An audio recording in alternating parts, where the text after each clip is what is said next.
की प्रति व्यक्ती प्रति कुटुंबाला आपण किमान 10 लाख रुपये त्या ठिकाणी मुख्यमंत्री सहायता निधीमधून तुम्ही दिलं पाहिजे आणि त्यांच्या घरातील एका व्यक्तीला सरकारी नोकरीमध्ये त्यांना आपण घेतलं पाहिजे म्हणून ही मागणी या ठिकाणी करतो आणि संपूर्ण बंजारा समाजाला सांगायचं आहे की आज बीडमध्ये देखील मोठ्या संख्येने आंदोलन आहे. इथून पुढे लातूरचं आंदोलन होणार आहे, उस्मानाबादचं आंदोलन होणार आहे. कोणी एक तारीख घेऊ नका.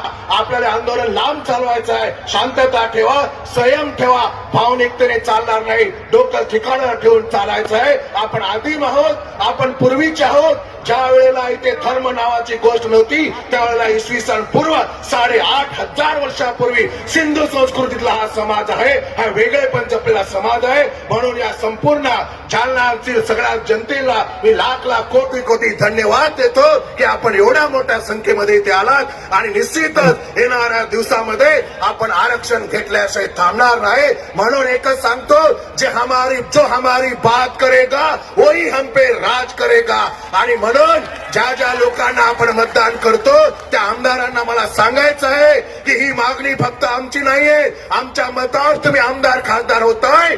लक्षात घ्या, या मागणीसाठी जर तुम्ही तिकडे सरकारकडे जर तुमचे पाठपुरावा केला नाही तर तुम्हाला देखील खुर्चीवर खाली उतरण्याशिवाय राहणार नाही. आणि तुम्हाला समाजाला सांगायचं आहे की समाजन भी मन केरचा चाटुगिरी बंद करो, हाजी बंद करो. जे लोगों आपण मतदान दे रहे था वो लोग काम था कि हमारो ये अधिकार हक के लड़ाई वो तो पार्लियामेंटेर में वो तो विधानसभा में